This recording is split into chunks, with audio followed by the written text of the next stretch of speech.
मंगया सो पाया।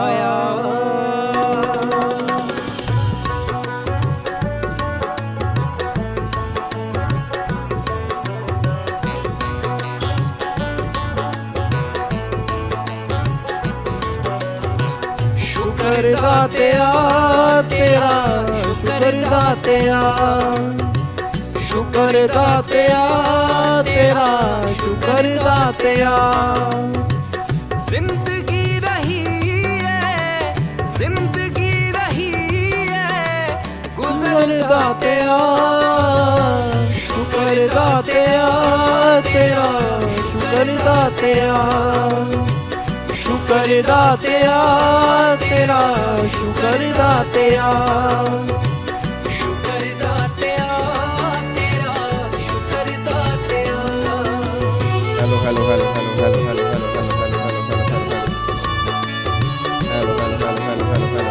Hello hello hello hello hello hello hello. Good evening भाई, good evening, good evening सारे जी की हाल चाल जी? वधिया हो सारे, तंदुरुस्त हो, फैमिली वधिया एकदम। बच्चा कहता है सर वधिया तो है सर, ये बात नहीं बने। देखो आज आपको लाइव आना चाहिए था, हमने आपको कॉन्ग्रेचुलेशन विश करना था। एक छोटी सी गुड़िया आपके घर में हुई है, आप पापा बन गए हो, हम कॉन्ग्रेचुलेशन विश करना चाहते थे। मैं कह रहा हूँ जो आपने मुझे सही बता रहा हूँ सर, मतलब मैं कह रहा हूँ कि इतनी किस्मत अच्छी है ना मेरी और हमारे परिवार की। मैं कहूँगा कि आपकी ब्लेसिंग और विशेस इतनी सारी मुझे मिली है ना, इतनी सारी मुझे मिली हैं। जो निर्वी नाम रखा है मैंने अपनी गुड़िया का, मतलब उसको भी लग रहा है कि पापा इतने लोग आपसे प्यार करते हैं। मैं कहा मेरे को पूरा इंडिया प्यार करता है बेटे, मतलब इतने सारे आशीर्वाद जो है ना देख लो आपको मिल रहे हैं। आप बताओ कितने लकी हो आप। And thank you so much इतनी सारी ब्लेसिंग देने के लिए, थैंक यू सो मच। और मैं लाइव नहीं आ पाया क्योंकि घर में थोड़ा सा अर्जेंट काम था। हाँ ये काम नहीं था कि मेरे को भाई कहीं जाना था, ठीक है, बट मेरे को अपनी दादी जी को कहीं लेके जाना था तो मैं उनको मना नहीं कर सकता था, इसलिए मैं लाइव सेशन नहीं ले रहा। बट हाँ रिकॉर्डेड क्लास मैं डाल रहा हूँ जी, आपने रिकॉर्डेड क्लास से रिवीजन करनी है। और ध्यान रखना रात को 12 बजे क्लास प्राइवेट हो जाएगी, 12 बजे तक आपने देख लेनी, कहीं ऐसा कहो बा ये तो रिकॉर्डेड है हम तो जब मर्जी देख लेंगे, हमारी मर्जी। ना ना ना, वो काम नहीं होगा सर, वो काम बिल्कुल भी नहीं होगा। अच्छा बिल्कुल छोटा टॉपिक मैं करा रहा हूँ क्योंकि बड़ा टॉपिक मैं तब कराऊंगा जब लाइव बैठूंगा, आप मेरे सामने होंगे, आप पार्टिसिपेट करोगे, फिर हम करेंगे बड़े वाला टॉपिक। आज एक बिल्कुल छोटा टॉपिक है, आज की क्लास में ही स्टार्ट होगा और आज ही वो खत्म हो जाएगा। टॉपिक का नाम है ई वे बिल। बट हाँ मोस्ट इंपॉर्टेंट है, आप सब जानते हो आपके एग्जाम में काफी सारे क्वेश्चन ई वे बिल में से बन चुके हैं और हर बार एग्जाम में क्वेश्चन पक्का बनता ही बनता है जी, ठीक है जी। तो ई वे बिल का चैप्टर मैं उसकी रिकॉर्डिंग डाल रहा हूँ जी, मतलब ये आगे अटैच है, तो आपने पूरी क्लास देखनी है, कंप्लीट देखनी है। अगर कोई बच्चा बीच में छोड़ के भाग गया ना आज की क्लास, उसको पाप लगेगा, देख लो, ठीक है। And thank you so much इतना प्यार देने के लिए। मैं सही बताऊं ना, मैं सही बताऊं, मैं खुदा से क्या मांगू, खुदा ने मुझे मतलब अपने आप को ही दे दिया, मतलब खुदा ने मुझे खुदा ही दे दिया। मतलब इतना इतना इतना मैं आप अपनी फीलिंग ना एक्सप्रेस नहीं कर सकता। मतलब कहते हैं ना स्पीचलेस हो जाना, मतलब अपने आप को इतना ब्लेस्ड फील करना कि माता रानी घर में आई है, ठीक है। एक पहले पहले हम किसी के पति थे, अब पिता बन चुके हैं, एक प्रमोशन हो चुकी है। बट हाँ ये बात ध्यान देना, आपके साथ जो मेरा रिश्ता है ना सर, मतलब आपके साथ रिश्ता मेरा ये लगा लो उससे भी ज़्यादा कहते हैं ना वो एक घना हो चुका है।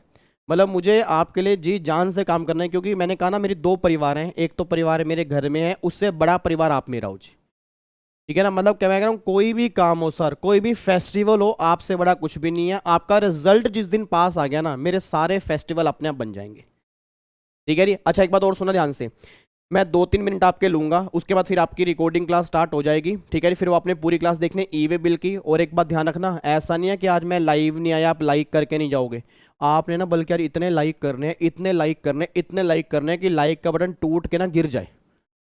मतलब मैं जब रात को खोलूँ ना 12 बजे, जब मैं प्राइवेट करने के लिए क्लास खोलूँ तो 1000 लाइकों और 1000 लाइकों फिर मैं प्राइवेट करूँ ही ना, फिर पब्लिक रहने दूँ कि चलो 1000 लाइक बच्चों ने कर दे, पब्लिक रहने दो, कोई बात नहीं, ठीक है जी। चलो इधर देखना ध्यान से एक बार, अब यहाँ पे सुनना मेरी बात को। तो एक तो आज हम टॉपिक रिवाइज करेंगे ई वे बिल का ही। आज आपने ई वे बिल का पूरा चैप्टर रिवाइज करना है यहाँ पे बैठ के अच्छे से। फिर 20 तारीख को ना मेरी जीएसटी की मैराथन है, पार्ट नंबर 1 काफ़ी सारे बच्चों ने अटेंड किया था एवीसी के चैनल पे।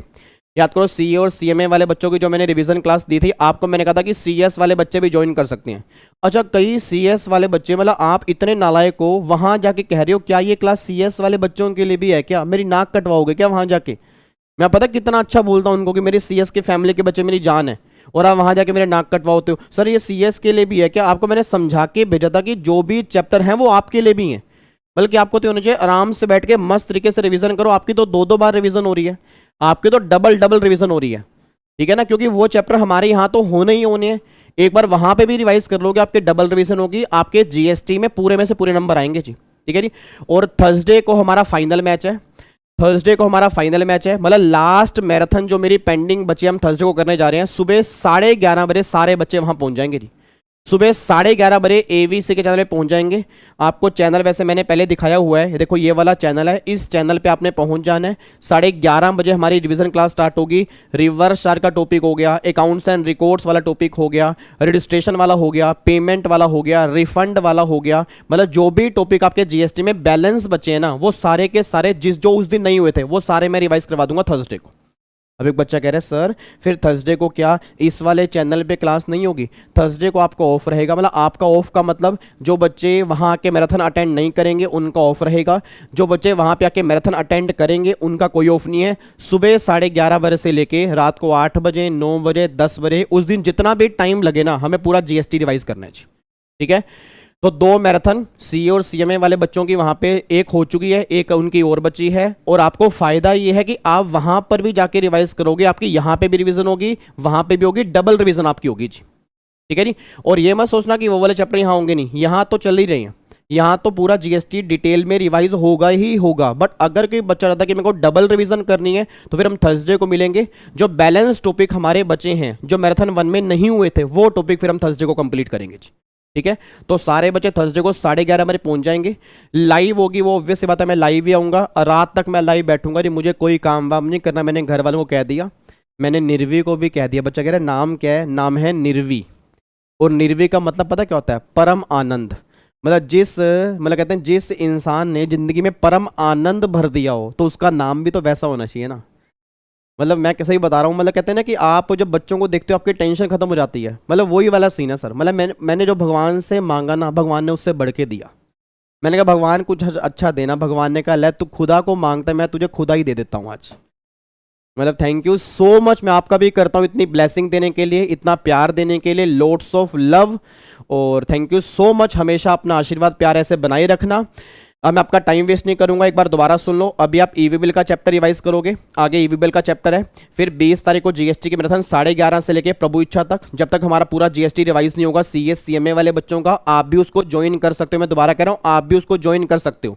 वहां के लाइव में कमेंट मत करना कि हम भी कर सकते हैं क्या, मैं पहले ही बोल रहा हूँ यस कर सकते हो, ठीक है ना। क्योंकि वो सीएस सीएमए वाले चैनल पे है तो बच्चों को लगता है क्या हम भी कर पाएंगे, बिल्कुल कर पाएंगे। टॉपिक बिल्कुल सेम है, आपकी डबल डबल रिवीजन अगर किसी बच्चे को करनी है तो मोस्ट वेलकम है 11:30 बजे एवीसी वाले चैनल पे, ठीक है जी। बाकी फिर 22 तारीख को मैं इसी चैनल पे लाइव आऊंगा। उस दिन हम एक जीएसटी का नया टॉपिक स्टार्ट करेंगे क्योंकि ईवे बिल अभी खत्म हो जाएगा। फिर हम वैल्यूएशन स्टार्ट करेंगे, आईटीसी स्टार्ट करेंगे, रिवर्स चार्ज हम स्टार्ट करेंगे, वो नहीं बताऊंगा। बट जो भी हम स्टार्ट करेंगे सबसे इंपॉर्टेंट टॉपिक जीएसटी का होगा जिसमें काफी सारे क्वेश्चन उस पेपर के अंदर से बनते हैं, ठीक है जी। तो सैटरडे को हमारा नया टॉपिक स्टार्ट होगा और बाकी संडे को आपकी रिवीजन होगी। बस संडे को आपका टेस्ट होगा, ठीक है। संडे को आपका टेस्ट होगा ही होगा जी। और किसका टेस्ट होगा वो मैं सैटरडे को आपको बता दूंगा। बस अपनी तैयारी आप करके चलो कि संडे को टेस्ट की हमें तैयारी करनी है। हर संडे हमें टेस्ट अपना बेस्ट देके चलना है जी, ठीक है। चलो जी फिर अपना स्टार्ट करो अपनी रिवीजन क्लास ईवे बिल की। आपकी क्लास स्टार्ट हो रही है, ये रही आगे क्लास ईवे बिल की। आपने देख के जानी है, लाइक ठोक के जाना है, कमेंट आपने करके जाना है सारे बच्चे। Thank you so much. फिर मिलते हैं थर्सडे को 11:30 बजे एवीसी वाले चैनल पे। सीएस सीएमए के दोस्तों को अपने बोल देना। और सैटरडे को मिलेंगे इसी चैनल पे 7 बजे लाइव जीएसटी के नए चैप्टर के साथ, ठीक है। चलो जी अपना क्लास देखना स्टार्ट करो ईवे बिल की। इधर देखो नालायक, इधर इधर ऑपोजिट स्कीम का। अच्छा अब जो हमें ईवे बिल का चैप्टर स्टार्ट करना है ना, इस चैप्टर को स्टार्ट करने से पहले मेरे कुछ क्वेश्चंस होंगे और अगर उन क्वेश्चंस के आप मुझे आंसर दोगे उसके बेस पे मुझे थोड़ी सी क्लैरिटी मिलेगी कि आप घर से पढ़ के आए हो, नहीं पढ़ के आए, कितना पहले पढ़ा है, क्या बातें हैं। अगर थोड़ी सी बातें मुझे बता दोगे तो मुझे थोड़ा सा ना ये होगा कि हमें चैप्टर किस तरह से स्टार्ट करना है। तो मेरे कुछ क्वेश्चंस होंगे, 4-5 क्वेश्चंस हैं। उन 4-5 क्वेश्चंस के आप मुझे आंसर दे दो, उसके बेस पे मुझे आइडिया लग जाएगा कि इस चैप्टर को हमें कितना डिटेल में रिवाइज करना है, कैसे रिवाइज करना है, वो सारी बातें अभी मुझे पता लग जाएंगी। तैयार हो जी मेरे क्वेश्चन के लिए? पक्का पक्का स्टार्ट करें। लो जी इधर देखो ध्यान से जी, इधर देखो। अब सबसे पहला मेरा क्वेश्चन ही निकल के आ रहा है कि आज जो हमें चैप्टर स्टार्ट करना है ईवे बिल का, पहले बताओ ई वे बिल की फुल फॉर्म क्या होती है जी, मुझे चैट बॉक्स में बताओ जी, ई वे बिल की फुल फॉर्म क्या होती है जी, जल्दी बताओ जी, ई वे बिल की फुल फॉर्म क्या होती है जी, ई वे बिल की फुल फॉर्म क्या होती है, पहले तो मुझे बताओ जी, ई वे बिल की फुल फॉर्म क्या होती है जी, ई वे बिल की फुल फॉर्म बताओ जी। बच्चा कह रहा है इलेक्ट्रॉनिक बिल, बहुत बढ़िया जी।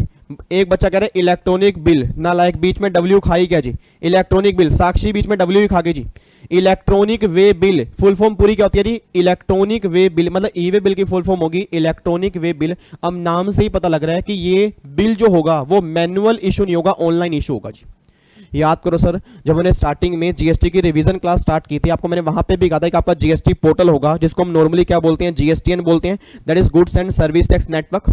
Sir goods and service tax network बोलते हैं, जो मैंने आपको यहाँ पे मेरे ख्याल से खोल के भी दिखाया था कि हमारा जीएसटी पोर्टल कैसा होता है। अब जो ई वे बिल है ना, वो हमारा जीएसटी पोर्टल के थ्रू क्रिएट होगा जी।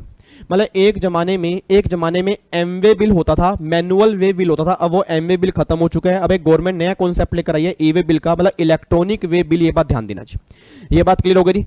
सेकंड क्वेश्चन मेरा ये है, सेकंड क्वेश्चन ये बताओ जी, ई वे बिल जो है वो गुड्स पे एप्लीकेबल होगा, सर्विस पे एप्लीकेबल होगा, या गुड्स एंड सर्विस दोनों पे एप्लीकेबल होगा जी, मुझे आंसर दो जी।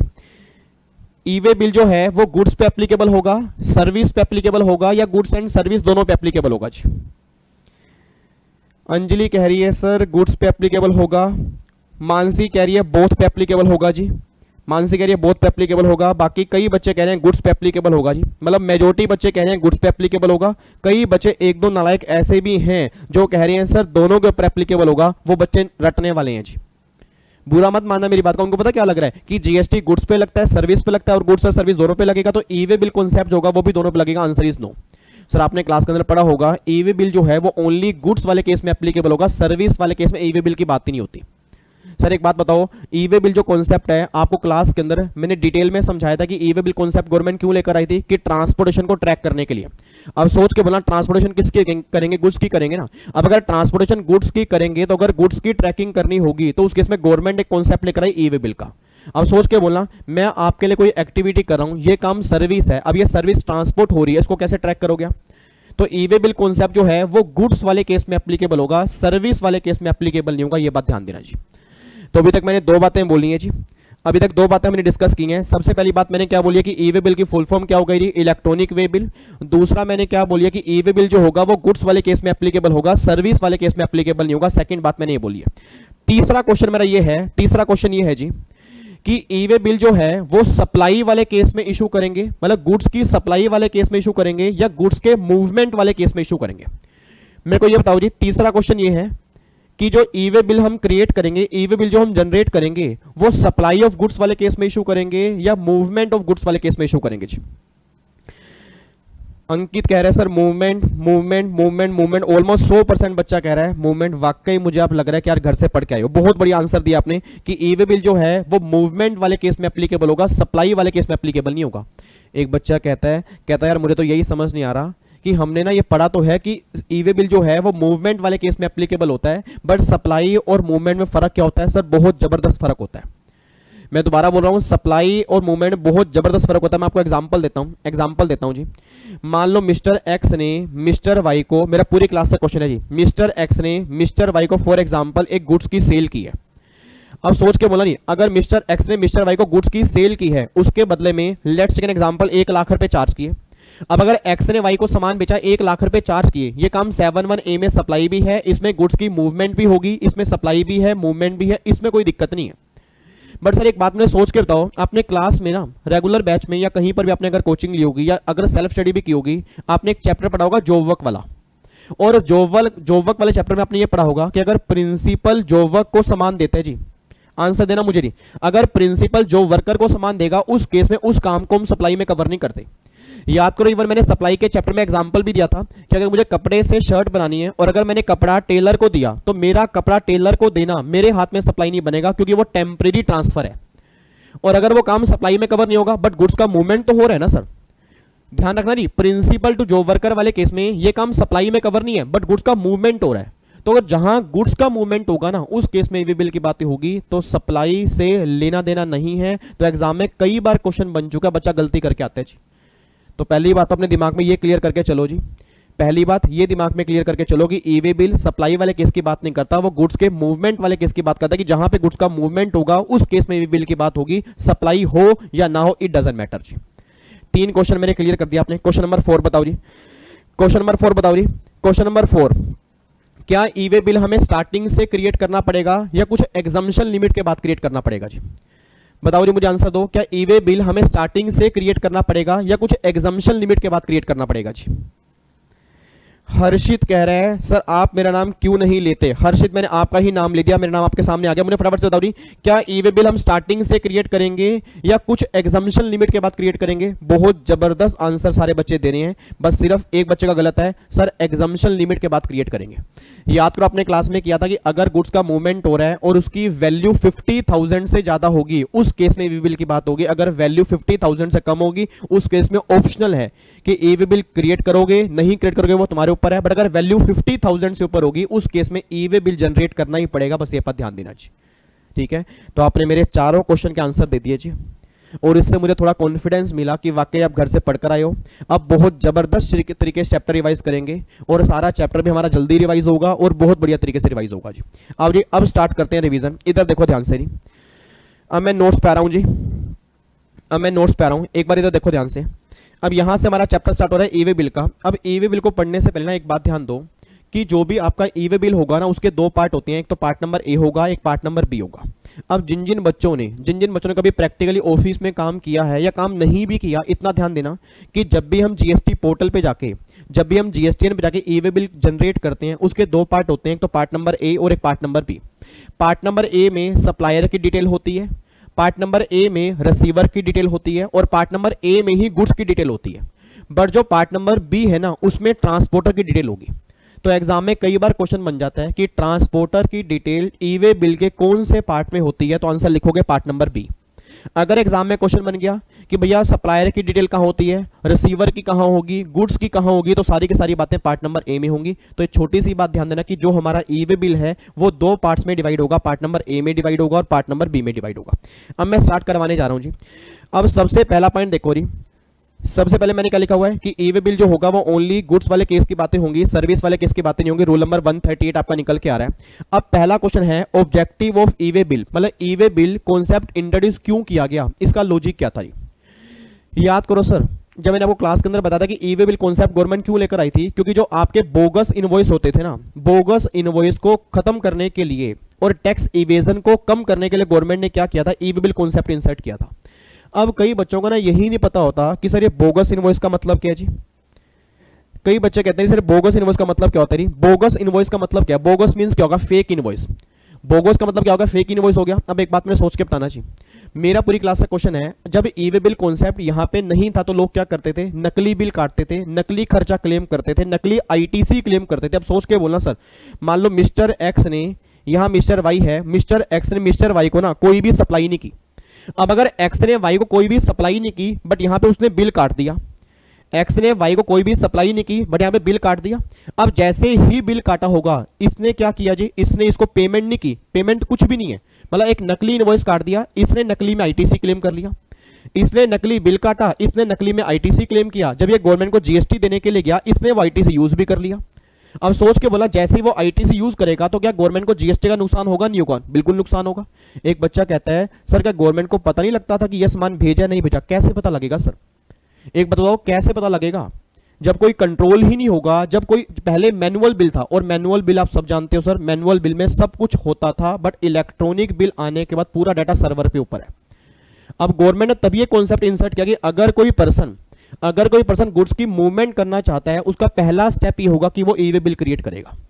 अगर उसकी वैल्यू 50,000 से ज्यादा होगी तो फर्स्ट स्टेप क्या होगा कि वो ई वे बिल क्रिएट करेगा। बस ये बात ध्यान दो जी।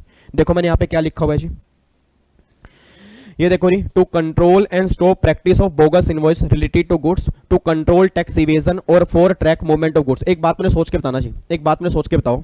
और आप सब जानते हो जी, आज अगर आप में से कोई बच्चा गाड़ी से अगर घूमने फिरने के लिए गया हो, अगर आप टोल टैक्स, जहां पे टोल टैक्स वाले मतलब टोल प्लाजा होते हैं, आपने देखा होगा आजकल फास्टैग का जमाना हो गया। सोच के बताना, आजकल फास्टैग का जमाना हो गया। जैसे आप वहां पे जाते हो फास्टैग को वो क्या करते हैं, मतलब फास्टैग को वो स्कैन करेंगे और जैसे ही फास्टैग को ट्रेन करेंगे पैसा ऑटोमेटिकली कट जाता है और हमारी गाड़ी आगे निकल जाती है। ये बात क्लियर है। आज आप ओला या उबर कैब में सफर करते हो, अब अगर ओला उबर कैब में सफर करते हो, आपने अगर लोकेशन शेयर कर दी, जिसके साथ आपने लोकेशन शेयर की होगी अगले वाले को पता होगा कि आप कहां पहुंच चुके हो। तो ये सारी क्या हो रही है, ट्रैकिंग हो रही है ना। तो गवर्नमेंट ये बात कहती है कि ऐसी ट्रैकिंग हमें गुड्स में भी करनी है। तो ऐसी ट्रैकिंग गुड्स में करने के लिए गवर्नमेंट ने क्या किया, कॉन्सेप्ट इंसर्ट किया ई वे बिल का। अब प्रैक्टिकल लाइफ में अगर आपको पता हो, जब भी एक जगह से दूसरी जगह पे सामान जाएगा सर, रास्ते में पुलिस वाले खड़े होते हैं। हाँ वो बात अलग है सर, आप सब जानते हो। आज पुलिस वालों को मैं बोलना नहीं चाहता, कई लोग ऐसे होते हैं भाई, बीच में पेमेंट कर दी, सामान निकल गया। प्रैक्टिकल लाइफ में ऐसा होता है, बट बहुत कंट्रोल हो गया सर, मैं सही बता रहा हूं, बहुत कंट्रोल हो गया। जब ई वे बिल कॉन्सेप्ट इंडिया में नहीं था, लोग इतने फेक इनवॉइस काटते थे, इतने खर्चे क्लेम करते थे, इतने फेक आईटीसी क्लेम करते थे, वो कम हो गए। मैं ये नहीं कह रहा बंद हो गए, बट काफी हद तक कम हो गए इस कॉन्सेप्ट के आने के बाद। ठीक है जी। उसके बाद एक और सेकंड कॉन्सेप्ट क्या निकल के आ रहा है, क्या ई वे बिल मैंडेटरी है? गवर्नमेंट कहती है यस मैंडेटरी है, बट कुछ कंडीशन है। सबसे पहली कंडीशन कह रही, उसकी कंसाइनमेंट की वैल्यू 50,000 से ऊपर होनी चाहिए, उसकी कंसाइनमेंट की वैल्यू 50,000 से ऊपर होनी चाहिए। और सेकंड है गुड्स का मूवमेंट होना चाहिए। मतलब सप्लाई वाले केस की बात नहीं करें, वो कह रहे हैं कि अगर गुड्स का मूवमेंट है और वैल्यू 50,000 से ज्यादा होगी, उस केस में ई वे बिल काटना मैंडेटरी है जी। अब यहां पे एक बार चेक करना, in the following case E way bill is mandatory irrespective of the value of consignment. इसका मतलब क्या है सर, एक बात मैंने सोच के बताओ। मेरा आपसे क्वेश्चन ही है, अभी आपने क्या बोला कि सर 50,000 रुपए की लिमिट है, अगर 50,000 तक की वैल्यू होगी तो ई वे बिल नहीं काटना, 50,000 से ऊपर की वैल्यू होगी उस केस में ई वे बिल काटना जरूरी है। बट गवर्नमेंट कहती है दो केस ऐसे हैं, याद करो क्लास में आपने पढ़ा होगा जी, कि दो केस ऐसे होंगे जहां पे वैल्यू आपके अगर जीरो भी होगी, मतलब वहां पे वैल्यू कंसीडर ही नहीं करनी, स्टार्टिंग से ही ई वे बिल काटना पड़ेगा। सबसे पहला केस है कि अगर आपने जो वर्कर को सामान भेजा दूसरी स्टेट में। मैंने एक लाइन बोली है सर, अगर कोई बच्चा मेरी बात को ध्यान से सुन पा रहा है, मैंने क्या बोला है कि अगर आपने जो वर्कर को सामान भेजा है दूसरी स्टेट में सामान भेजा है, उस केस में स्टार्टिंग से ई वे बिल काटना पड़ेगा। और दूसरा गवर्नमेंट कह रही है जी हैंडीक्राफ्ट गुड्स हो गए। अगर आप हैंडीक्राफ्ट गुड्स का मूवमेंट कर रहे हो, चाहे वैल्यू आपकी 10 रुपए हो, चाहे 1 रुपए हो, चाहे 5 रुपए हो, चाहे 100 रुपए हो, आपको स्टार्टिंग से ई वे बिल काटना पड़ेगा। बस ये बात ध्यान दो। बट ध्यान देना सर, ये दोनों पॉइंट जो हैं वो इंटर स्टेट वाले केस में एप्लीकेबल होंगे, अगर प्रिंसिपल और जॉब वर्कर दोनों सेम स्टेट में। मैं दोबारा बोलूंगा जी, अगर प्रिंसिपल जॉब वर्कर दोनों सेम स्टेट में है, अगर मैं हैंडीक्राफ्ट गुड्स अगर सेम स्टेट के अंदर भेज रहा हूं, तो लिमिट आपकी 50,000 की एप्लीकेबल हो जाएगी। अब कई नालायक बच्चे हैं, मुझे पता है सर, ऐसे कई नालायक बच्चे हैं जो एग्जाम में गलती करके आएंगे।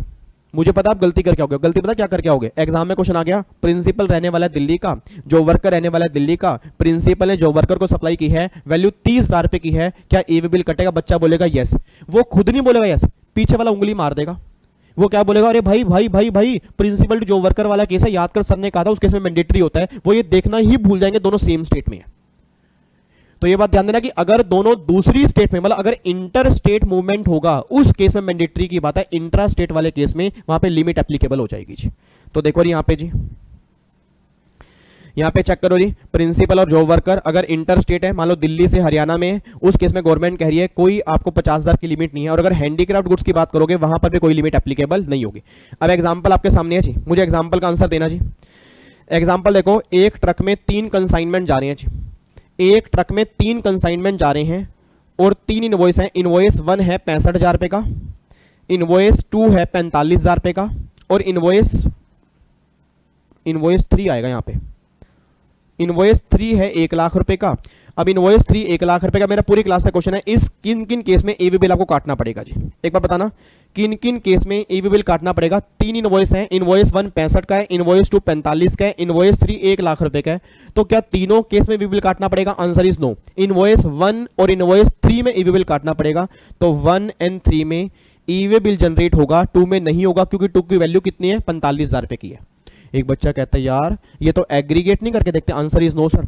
मैं दोबारा बोल रहा हूं, आंसर इज नो। आपको सारे इनवॉइस एग्रीगेट नहीं करने, इनवॉइस की वैल्यू अलग अलग है।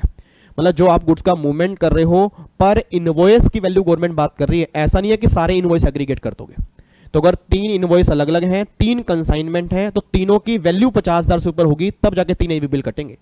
तो यहाँ पे एक में 65,000 रुपए है, एक में 1 लाख रुपए है। तो इनवॉइस 1 एंड इनवॉइस 3 वाले केस में ई वे बिल कटेगा। इनवॉइस 2 वाले केस में ई वे बिल की कोई रिक्वायरमेंट नहीं होगी। बस ये बात ध्यान दो जी। ये बात क्लियर हो गई? तो मुझे फटाफट से क्लियर करो जी। इतना मुझे बताओ, ई वे बिल केस में लिमिट कितनी एप्लीकेबल होगी? 50,000 की। बट 2 केस ऐसे होंगे जहां पे लिमिट एप्लीकेबल नहीं होगी। कौन कौन से? एक तो जॉब वर्कर वाला केस हो गया और हैंडीक्राफ्ट वाला केस हो गया। इन दोनों केस में भी तब एप्लीकेबल नहीं होगी अगर इंटर स्टेट की बातें होंगी। अगर इंट्रा स्टेट की बातें होंगी तो वहां पे लिमिट एप्लीकेबल हो जाएगी। बस ये बात ध्यान देना जी। ये हमारा सेकंड पॉइंट क्लियर हो गया जी। उसके बाद देखो जी तीसरा पॉइंट क्या निकल के आ रहा है। अब तीसरा पॉइंट ये निकल के आ रहा है कि जो आपकी कंसाइनमेंट वैल्यू हमें 50,000 रुपए की चेक करनी है। एक बात मैंने सोच के बताना चाहिए। अब जो कंसाइनमेंट वैल्यू हमें 50,000 रुपए की चेक करनी है, वो चेक कैसे करनी है, मेरा पूरी क्लास से क्वेश्चन है। एक बात मुझे बताओ जी, ये मान लो,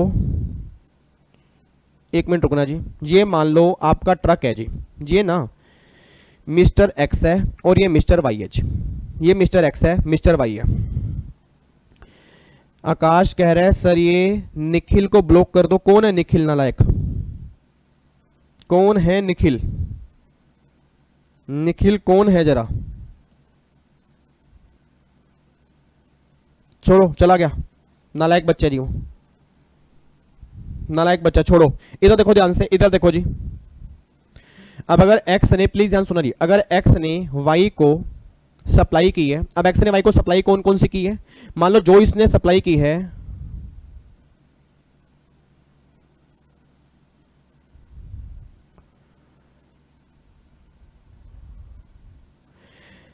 ये कह रहा है सर मेरा नाम लो, I am Nikhil Nigam from audit Noida. तो क्या करें, आप नोएडा से ऑडिट करते हो तो क्या करें? नहीं, क्या करें फिर? आपका नोएडा में ऑडिट करते हो तो क्या मतलब, क्या हो गया फिर? आपका उठना बैठना क्या किसके साथ? प्रेसिडेंट के साथ है, प्राइम मिनिस्टर के साथ है, नालायक। मतलब कहीं से भी उठ के बच्चे आ जाते हैं। मैं नोएडा में ऑडिट में हूँ, तो मैं यहाँ पे अपने घर में पढ़ा रहा हूँ, ये बच्चे सामने पढ़ रहे हैं, ये सब कहीं ना कहीं से हैं। आप नोएडा में, तो नोएडा कौन सा इंडिया के बाहर से है, नालायक? हद हो गई। बच्चा कह रहे हैं I am from Noida, I am from Delhi, he is from Pakistan, he is from Ludhiana, he is from Punjab. अब बताओ क्या करें? हद हो गई, नालायक। इधर देखो ध्यान से, पता नहीं कहां से आ गया। अब प्लीज ध्यान सुनना जी, एक्स ने वाई को सप्लाई की जी। अब जो एक्स ने वाई को सप्लाई की है, मान लो टैक्सेबल सप्लाई है, मान लो टैक्सेबल सप्लाई है।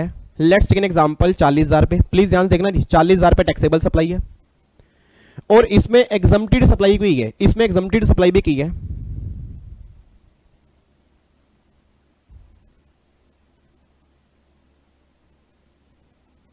इसमें एग्जम्प्टेड सप्लाई भी की है और एग्जम्प्टेड सप्लाई जो है वो 30,000 रुपए की है जी। ठीक है जी, टैक्सेबल सप्लाई 40,000 रुपए की है, एग्जम्प्टेड सप्लाई 30,000 रुपए की है। बहुत ध्यान से देखना जी। और इस पे जीएसटी मान लो लगा हुआ है। Let's take an example, GST लगा, जीएसटी है जी, टोटल मिला के मान लो 5,000 रुपए का जीएसटी है। अब प्लीज ध्यान सुनना जी, 40,000 रुपए की टैक्सेबल सप्लाई है, एग्जम्प्टेड सप्लाई 30,000 रुपए की है, जीएसटी है 5,000 का, मतलब टोटल वैल्यू जो है वो 75,000 की है। मेरा पूरी क्लास का क्वेश्चन है जी, मेरा पूरी क्लास का क्वेश्चन है। अब जब ये टोटल वैल्यू 75,000 की है, प्लीज ध्यान सुना जी, अब जब ये टोटल वैल्यू 75,000 की है, मान लो एक ट्रक यहां पे जा रहा है, इस ट्रक में ना, इस ट्रक में जो कंसाइनमेंट है उसकी वैल्यू टोटल मिला के 75,000 रुपए की है। तो क्या इस केस में ई वे बिल जनरेट करना होगा नहीं करना होगा? आंसर दो जी। क्या इस केस में, मुझे जल्दी बोलो सर, क्या इस केस में ई वे बिल जनरेट करना होगा नहीं करना होगा? यस या नो? सर वैल्यू 75 की है, मुझे एक बात बताओ यार, वैल्यू 75,000 की है, क्या इस केस में ई वे बिल जनरेट करना होगा नहीं करना होगा? आंसर इज नो, नहीं क्रिएट करना होगा। सर मैं दोबारा बोल रहा हूं, ये वैल्यू आपको 75 चेक नहीं करनी। ये जो कंसाइनमेंट वैल्यू 50,000 रुपए की है, इस वैल्यू में टैक्सेबल सप्लाई की वैल्यू लेते हैं, जीएसटी की लेंगे, सेस की लेंगे, बट एग्जम्प्टेड सप्लाई की कोई भी वैल्यू काउंट नहीं करेंगे। बस ये बात ध्यान देना चाहिए। ऐसा मैं क्यों कह रहा हूं? कई बच्चा ना जिनको भी बुखार चढ़ रहा है, बुखार पता किसका? कॉम्पोजिट लेवी का। क्योंकि जो बच्चा कॉम्पोजिट स्कीम पढ़कर आया है उसने रट लिया क्या, एग्रीगेट टर्नओवर में सारी सप्लाई आती है। एक बच्चा कह रहा मैं नहीं हटूंगा, मैं नहीं हटूंगा, मैं नहीं हटूंगा, मैं एग्रीगेट टर्नओवर में सारी सप्लाई लूंगा। एग्जामिनर कह रहा है ले ले भाई, दोबारा आ जाइए 6 महीने के बाद। कह रहा क्यों? अभी तो सर ने कहा था एग्रीगेट टर्नओवर में सारी लेते हैं। एग्रीगेट टर्नओवर में सारी लेते हैं, यस, वो कॉम्पोजिट स्कीम वाले में लेते हैं। बट अगर मैं ईवे बिल की बात करूंगा तो ईवे बिल में जो आपको 50,000 रुपए की वैल्यू निकालनी है, उसमें एग्जम्प्टेड सप्लाई की वैल्यू कंसीडर नहीं करनी। बस ये बात ध्यान देना चाहिए। एक बार चेक करो, देखो यहां पे, एक बार यहां पे चेक करना, देखो यहां पे। अब यहां पे देखो तो वैल्यू किस तरह से निकाली है। अब देखो वैल्यू ऑफ टैक्सेबल सप्लाई आपकी 20,000 रुपए की है, एग्जम्प्टेड सप्लाई 35,000 रुपए की है, टोटल 55,000 रुपए हो गया। जीएसटी लगा 28%, 5600 रुपए, सेस लगा 15%, यहाँ पे 3,000 रुपए, टोटल वैल्यू के 63,600 रुपए। अब अगर मैं टोटल वैल्यू पे जाऊंगा, ध्यान रखना जी, अगर मैं टोटल वैल्यू पे जाऊंगा तो टोटल वैल्यू अगर मैं देखूंगा उस केस में ई वे बिल जनरेट करना है, बट गवर्नमेंट कहती है टोटल वैल्यू चेक नहीं करनी। आप चेक करो, टैक्सेबल की 20,000 रुपए है, एग्जम्प्टेड आपको लेनी नहीं है। आप यहाँ पे जीएसटी लोगे, सेस लोगे, 28,600 रुपए की वैल्यू होगी, तो 28,600 रुपए मतलब 50,000 रुपए तक की वैल्यू है। इस केस में ई वे बिल जनरेट नहीं करना, बस ये बात ध्यान देना चाहिए। तो आई होप आपको वैल्यू कैलकुलेट करनी आ गई है। तो अगर एग्जाम में वैल्यू कैलकुलेट करने वाला क्वेश्चन बनेगा, उम्मीद करूंगा मेरी फैमिली का कोई बच्चा गलती नहीं करेगा जी। ठीक है, तो एग्जम्प्टेड सप्लाई बाहर निकाल देना, टैक्सेबल सप्लाई लेना है, जीएसटी लोगे, सेस लोगे, इनको जोड़ के जो वैल्यू होगी, अगर वो वैल्यू 50,000 से ऊपर की होगी, उस केस में भी बिल काटोगे जी। ठीक है, ये पॉइंट हमारा हो गया। आगे देखो जी, अगला पॉइंट क्या है जी? अगला पॉइंट है ई वे बिल जो है, आंसर दो जी फटाफट से, जल्दी बोलो। ई वे बिल जो है क्या वो इंट्रा स्टेट वाले केस में कटेगा, इंटर स्टेट वाले केस में कटेगा, दोनों केस में जनरेट? बताओ जी। इंट्रा, इंटर या दोनों? गवर्नमेंट कह रही है भैया कोई भी सप्लाई हो, चाहे इंट्रा स्टेट सप्लाई हो चाहे इंटर स्टेट सप्लाई हो, दोनों ही केस में ई वे बिल जो होगा वो जनरेट करना पड़ेगा जी। दोनों ही केस में बिल जनरेट करना पड़ेगा। अब ध्यान सुना मैं कहना क्या चाह रहा हूं। आपको एग्जाम में लिमिट ना 50,000 रुपए की लिख के आनी है। आपको एग्जाम में लिमिट 50,000 रुपए की लिख के आनी है। ऐसा मैं क्यों कह रहा हूं सर? आपको पता हो दिल्ली से दिल्ली में सप्लाई होती है ना, उस केस में ई वे बिल की लिमिट वैसे 1 लाख रुपए है। अगर बिहार से बिहार में सप्लाई होती है, उस केस में ई वे बिल की लिमिट 2 लाख रुपए है। मतलब अलग अलग स्टेट में अलग अलग लिमिट है, बट अगर हमारे एग्जाम में क्वेश्चन बनेगा ना, हम ऑलवेज 50,000 रुपए की लिमिट की बात करेंगे। ऐसा मैं क्यों कह रहा हूं सर? आज इंडिया में 28 स्टेट हैं, तो अलग अलग स्टेट की हमें लिमिट याद नहीं करनी, अलग अलग स्टेट में अलग अलग लिमिट हो सकती है। मैंने एग्जांपल आपको दे दिए, बट अगर एग्जाम में क्वेश्चन बनेगा कि ई वे बिल की लिमिट कितनी है, तो आंसर हमारा क्या आएगा? 50,000 पे आंसर आएगा। एक बार चेक करो, देखो यहाँ पे एक बच्चा कह रहा है सर ऐसा क्यों है भाई, अलग अलग लिमिट क्यों हो सकती है? मेरे बच्चे एक बात बताओ, आपको मैंने पहले भी कहा था, इंट्रा स्टेट सप्लाई वाले केस में स्टेट का कंट्रोल होता है जी, सीजीएसटी है, और जहां पे बातें एसजीएसटी की होंगी स्टेट कंट्रोल में होगा, तो स्टेट ने अपनी लिमिट अलग से नोटिफाइड की हुई है, और ई वे बिल के प्रोविजन में लिखा हुआ है कि स्टेट अलग से लिमिट नोटिफाइड कर सकती है। बट जहां इंटर स्टेट होंगी वहां तो लिमिट 50 है। इंट्रा केस में लिमिट अलग से नोटिफाइड हो सकती है, बट सोच के बोलो, अगर अलग अलग स्टेट में अलग अलग लिमिट होंगी तो क्या हमारे एग्जाम स्टेट वाइज है? नहीं, हमारे एग्जाम तो सेंट्रल वाइज होंगे ना, पूरे इंडिया में सेम एग्जाम होंगे, तो हमारे एग्जाम में लिमिट एप्लीकेबल होगी 50,000 रुपए की। बस ये बात ध्यान देना। देखो यहाँ पे क्या लिखा हुआ है जी, E way bill for inter as well as intra state, दोनों ही केस में लिमिट एप्लीकेबल होगी। However for intra state movement for goods value of E way bill में वेरी कर सकती है। एग्जाम्पल मैंने दिए हैं, बट आपको वैल्यू जो बता के आनी है वो 50,000 रुपए की वैल्यू बतानी है, ये बात ध्यान देना चाहिए। ठीक है जी। उसके बाद देखो जी, ई वे बिल कौन बना सकता है जी? आंसर दो मुझे फटाफट से। ई वे बिल जो है वो कौन कौन जनरेट कर सकता है जी? ई वे बिल जो है वो कौन कौन जनरेट करेगा? अब गवर्नमेंट कह रही है अगर गुड्स का मूवमेंट बाय रोड हो रहा है जी, देखो जी, अगर गुड्स का मूवमेंट बाय रोड हो रहा है, अगर गुड्स का मूवमेंट बाय रोड होगा तो वो सप्लायर भी जनरेट कर सकता है, वो ट्रांसपोर्टर भी जनरेट कर सकता है, वो रेसिपिएंट भी जनरेट कर सकता है। मतलब इन तीनों में से कोई भी ई वे बिल जनरेट कर सकता है। बट अगर आप ट्रांसपोर्ट कर रहे हो, मतलब अगर गुड्स का मूवमेंट हो रहा है बाय एयर, ठीक है, बाय एयर हो रहा है, बाय रेलवे हो रहा है, बाय एयर है, बाय रेलवे और बाय शिप हो रहा है, तो ओनली बाय सप्लायर और रेसिपिएंट, उस केस में ट्रांसपोर्टर नहीं आता जी। मैं दोबारा बोलूंगा जी, कई बच्चों को ये बातें पता नहीं है, आप एग्जाम में गलती करके ना जाओ, तो ये बात ध्यान देना। अगर बाय रोड मूवमेंट हो रहा है, अगर बाय रोड हो रहा है, फिर तो तीनों में से कोई भी कर सकता है जी। बट अगर बाय रेल है, अगर बाय वेसल है, और अगर बाय एयर है, उस केस में सप्लायर और रेसिपिएंट ही इशू कर सकते हैं, ट्रांसपोर्टर इशू नहीं कर सकता। एक बात मुझे और बताओ, अगर गुड्स का मूवमेंट बाय रोड हो रहा है, आप सब जानते हो ई वे बिल क्रिएट करना पड़ता है गुड्स के मूवमेंट से पहले। सर अगर बाय रोड है तो आपको मैंने क्लास के अंदर भी कहा था कि ई वे बिल जो जनरेट करना पड़ेगा ना, वो गुड्स के मूवमेंट से पहले क्रिएट करना पड़ेगा।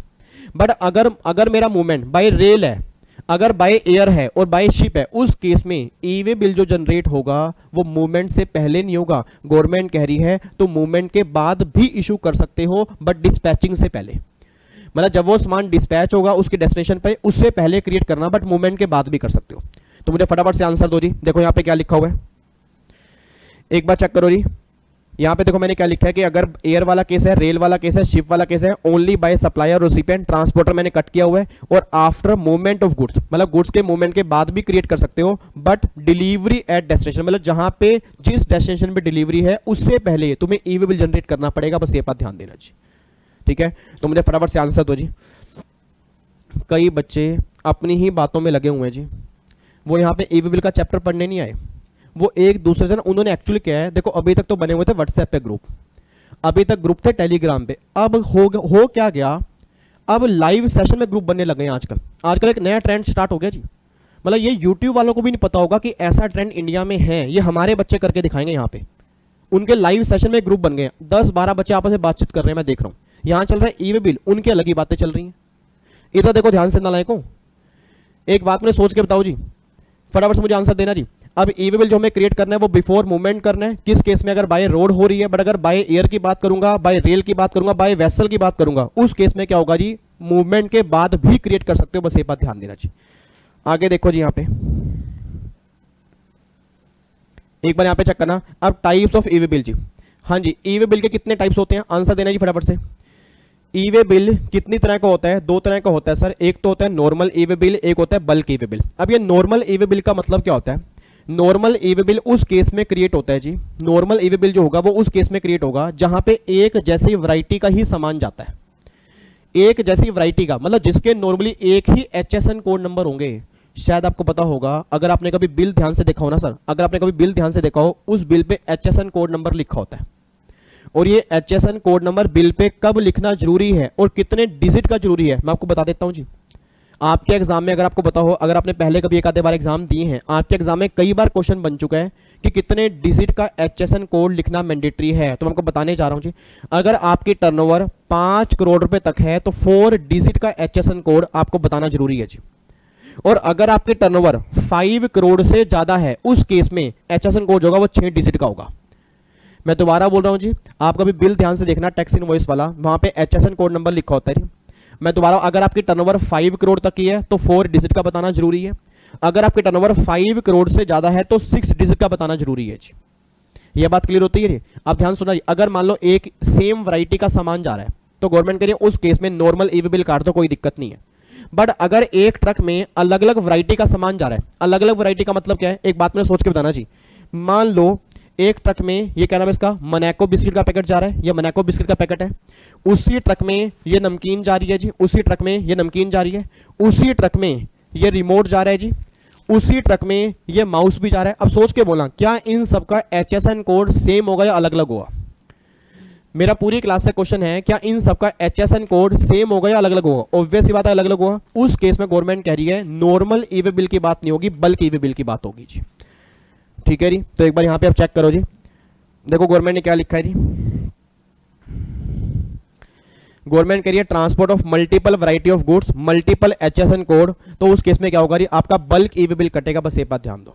तो आपके एग्जाम में अगर क्वेश्चन बन जाए कि सेम वैरायटी का सामान जा रहा है, अगर सेम वैरायटी का सामान जा रहा है उस केस में क्या होगा, नॉर्मल ई वे बिल होगा। अगर वो बोले डिफरेंट वैरायटी का सामान है, उसके अलग अलग HSN कोड हैं, उस केस में क्या करोगे आप, फिर बल्क ई वे बिल की बात करोगे जी। ये पॉइंट क्लियर हो गया? अच्छा, एक बात मैंने सोच के बताओ, अब ये बच्चे सामने बैठे हैं ना, ये बच्चे जो सामने बैठे हैं जिन्होंने ये डिसलाइक ठोके हैं जी, जिन्होंने डिसलाइक ठोके हैं, भगवान उनका भला करे। मेरा उनसे क्वेश्चन है, चलो आज उनसे बात कर लेते हैं। वैसे गुस्से की बात नहीं, वैसे प्यार की बातें करते हैं। सर, इंसान को प्यार से चेंज किया जा सकता है, मुझे इतना पता है। एक दिन आएगा जब मेरी GST की लास्ट क्लास होगी, या कभी ना कभी इतिहास में वो भी कभी लाइक करके जाएंगे, मुझे इतना उनके ऊपर विश्वास है। कभी तो उनके दिल में एक भावना उत्पन्न होगी कि हमें भी कुछ अच्छा काम करना है। अब एक बात मैं सोच के बताना, बच्चा कहता है सर जैसे ना आप बार बार कह रहे हो कि ई वे बिल प्रैक्टिकल लाइफ में GST पोर्टल पे जाना पड़ता है, ये करना पड़ता है, वो करना पड़ता है, तो सर ऐसा करो ना, आप हमें ई वे बिल क्रिएट करके दिखा दो। भाई आप ऑनलाइन वेबसाइट पे जाओ, आप एक नकली ई वे बिल क्रिएट करके दिखा दो। आप कह दो नहीं मुझे ना 500 बुक भेजनी है और 500 बुक मुझे यहां से वहां भेजनी है, तो आप 500 बुक का ई वे बिल क्रिएट करके दिखा दो। तो मैं क्या, अच्छा क्रिएट करके दिखाऊं? बच्चा कह रहा हाँ हाँ सर बिल्कुल क्रिएट करके दिखाओ। अब मैं क्या गया, मैं अपनी एक HSN कोड की फुल फॉर्म क्या होती है? HSN की फुल फॉर्म होती है नालायक, harmonise structure nomenclature, harmonise structure nomenclature. ठीक है जी, इधर सुनो ध्यान से। एक बच्चा कहता है चलो सर वेबसाइट पे चलते हैं। मैं कहा चलो वेबसाइट पे चलते हैं। मैंने क्या वेबसाइट पे किया, अपना GST नंबर डाला, लॉगिन किया, और मैंने कहा चलो एक नकली ई वे बिल जो है वो क्रिएट करते हैं। अब जैसे ही मैंने ई वे बिल क्रिएट किया, ध्यान सुना, ई वे बिल जैसे ही मैंने क्रिएट किया ना, उसमें 12 डिजिट का एक नंबर आ जाता है जी। आपको शायद पता हो GST रजिस्ट्रेशन नंबर 15 डिजिट का होता है। मैं दोबारा बोलूंगा जी, GST नंबर जो होता है 15 डिजिट का होता है, और वो अल्फाबेटिक न्यूमेरिक नंबर होता है। बट जो ई वे बिल होता है ना, वो होता है 12 डिजिट का जी। मैं दोबारा बोलूंगा, ई वे बिल जो होता है 12 डिजिट का होता है। मान लो 12 डिजिट का नंबर इशू हो गया, तो गवर्नमेंट की नजरों में आ गया कि विवेक ने 500 बुक इशू करनी है। अब मैंने तो मजे लेने के लिए इशू किया था, बच्चों को दिखाने के लिए इशू किया था, मैंने तो मजे लेने के लिए किया था। जैसे कई बार आप क्या करते हो, आप कैब की बुकिंग करते हो, आपने कैब बुक की, 10 मिनट में कैब वाला आ रहा है, 10 मिनट में कैब वाला आ रहा है, आपके छोटे भाई ने भी कैब बुक कर दी, तो उसने बोला दीदी दीदी मैंने ना कैब बुक की है, आपने किससे की है? उसने बोला मैंने उबर से की है। कह रहा दीदी मैंने ना ओला से कर दी है, और मैंने ओला से कर दी अभी 2 मिनट में आ रहा है। दीदी कह रही है मेरा बच्चा, मेरा नोनू, मेरा सोनू, मेरा भाई 2 मिनट में कैब वाला, रुक मैं ना उबर वाली कैंसिल कर देती हूँ। अब सोच के बोला आपने कैब बुक कर दी थी, क्या उसको आप कैंसिल कर सकते हो? Answer is yes. तो वही सेम कॉन्सेप्ट ई वे बिल के अंदर भी है।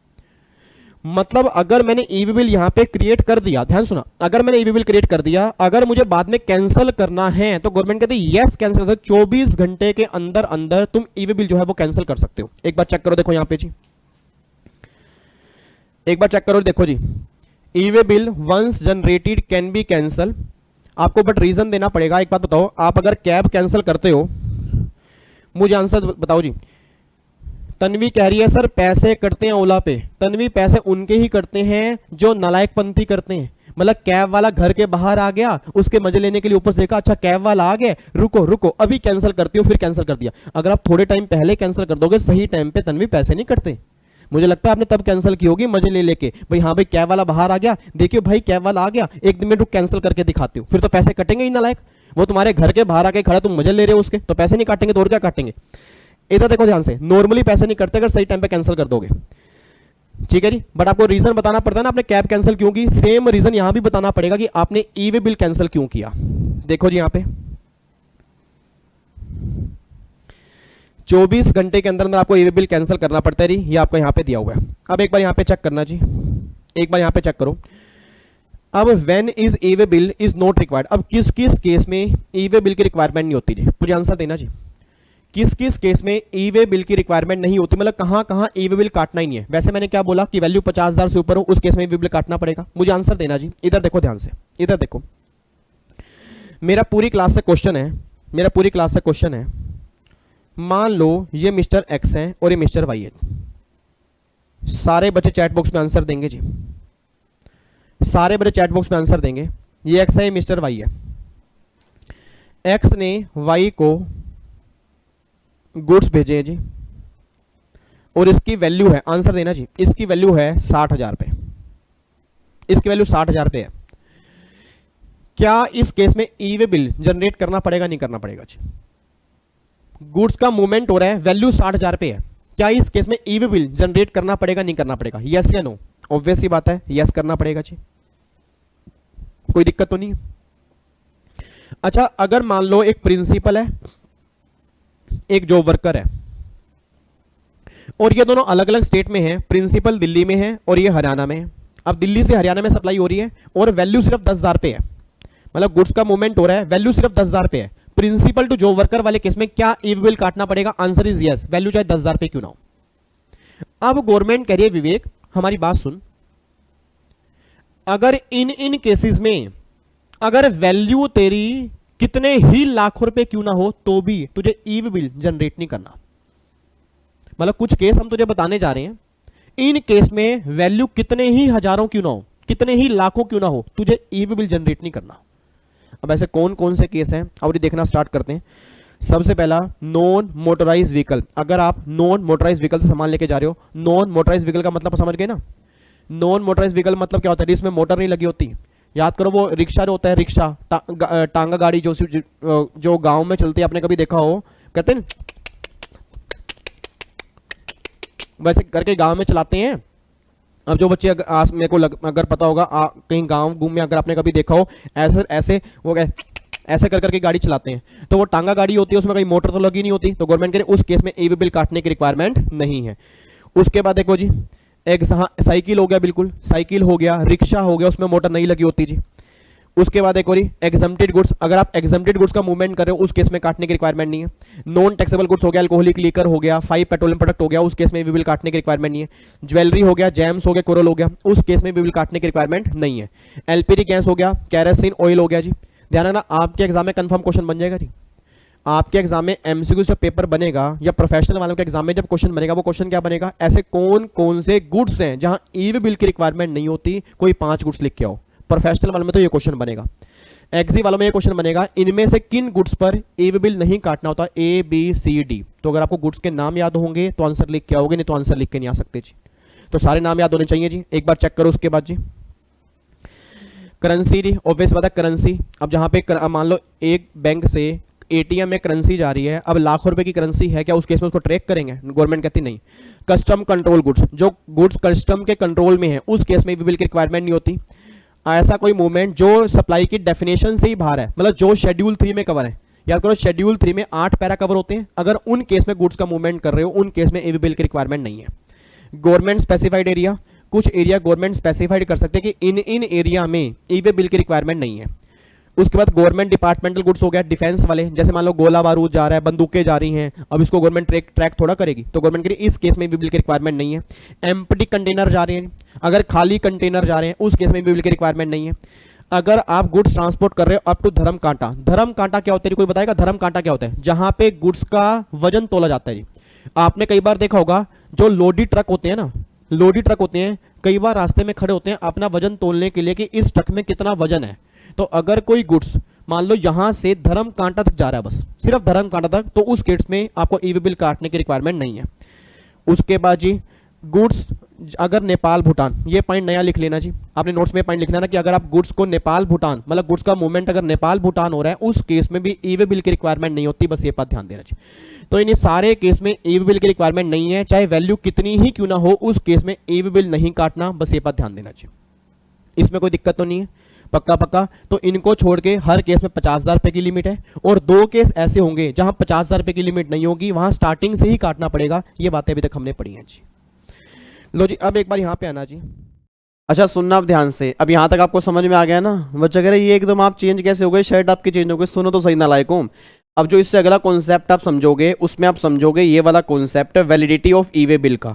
बहुत ध्यान समझना, ये कॉन्सेप्ट मोस्ट इंपॉर्टेंट है, बट इसमें एक छोटा सा मैं चेंज करूंगा। जो मैं आगे इस कॉन्सेप्ट को समझाऊंगा ना, उसमें लिमिट आपकी ना 100 किलोमीटर के बेस पे समझाऊंगा, बट आप सब जानते हो अब ये लिमिट आपकी चेंज हो चुकी है। अब ये लिमिट आपकी ना 200 किलोमीटर की है, तो जो मैं समझाऊंगा वो 100 के बेस पे समझाऊंगा, ठीक है ना? क्योंकि वो जून 22 वालों की रिवीजन क्लास थी, बट आपके एग्जाम दिसंबर 22 में है, बाकी सब कुछ सेम है। चेंज बस एक निकल के आ रहा है कि जहाँ पे 100 किलोमीटर मैं बोलूंगा ना, वहाँ पे बस आपने 200 करके चलना है। मतलब फर्क पता क्या निकल के आएगा? 200 किलोमीटर पर डे, अगले 200 किलोमीटर के लिए एक दिन आपका ओवर काउंट होगा। मतलब फॉर एग्जांपल अगर मान लो मुझे यहाँ पे 252 किलोमीटर कहीं जाना है, तो 252 किलोमीटर अगर मुझे जाना है, तो पहले यहाँ पे ईवे बिल जो वैलिड होता था वो 3 दिन के लिए होता था, अब वो 2 दिन के लिए होगा। क्योंकि अगर 200 किलोमीटर एक दिन है, तो 200 के लिए एक दिन हो गया, अगले 52 किलोमीटर है उसके लिए भी पूरा एक दिन काउंट करेंगे, तो यहाँ पे अब 2 दिन आएगा। ये चेंज आपने समरी बुक के अंदर भी करना है, ठीक है जी? तो बस ये आपने जहाँ जहाँ मैं 100 बोलूँगा अपने दिमाग में 200 लेके चलना, बाकी सारी बातें सेम ही है। यहाँ पे 20 किलोमीटर है, इसमें कोई भी चेंज नहीं है, 20 का 20 ही है। मतलब चेंज बस यह है कि जहाँ जहाँ 100 बोलूँगा ना, वहाँ वहाँ 200 लेके चलना जी, ठीक है? अपना कॉन्सेप्ट समझना आप स्टार्ट करो, ठीक है? और फटाफट से क्लास कंप्लीट करो, एक बार दोबारा से रिवाइज कर लेना, और जो भी डाउट अगर हैं अपने कमेंट बॉक्स में डाल देना, ताकि उसको मैं क्लियर कर दूं, ठीक है? देखो फिर फटाफट से आओ जी, देखो क्लास को। अब एक बार यहाँ पे आओ जी, वैलिडिटी ऑफ ईवे बिल, इस कॉन्सेप्ट को थोड़ा ध्यान समझना चाहिए। इस कॉन्सेप्ट पे ना मेरे पास कई बच्चों के क्वेश्चन आ चुके हैं कि सर अब इसमें ना आपने यहाँ पे 100 किलोमीटर लिखा हुआ है, बट अब ये लिमिट आपको पता हो, नई अमेंडमेंट लिमिट जो है वो 200 किलोमीटर हो चुकी है, बट वो 200 किलोमीटर की लिमिट जो है ना, वो 1 जनवरी से एप्लीकेबल हुई है, और हमारे एग्जाम में 31 दिसंबर तक के अमेंडमेंट आती हैं। आपके सप्लीमेंट में कहीं भी 200 किलोमीटर की बात नहीं है। मैं दोबारा बोल रहा हूँ जी, याद करो जब मैंने आपको आईटी से वाला चैप्टर कराया था, ये देखो कई बच्चे फिर 200 किलोमीटर लिख रहे हैं जी। याद करो जब मैंने आपको आईटी से वाला चैप्टर करवाया था, आपको मैंने वहां पे भी कहा था आईटी से वाले चैप्टर में कि 10% वाली 5% हो चुकी है, 5% सप्लीमेंट में दिया तो हम 5% करेंगे, बट सप्लीमेंट में जो हमारे इंस्टीट्यूट ने जो इशू किया है उसमें 200 किलोमीटर की कहीं बात नहीं है।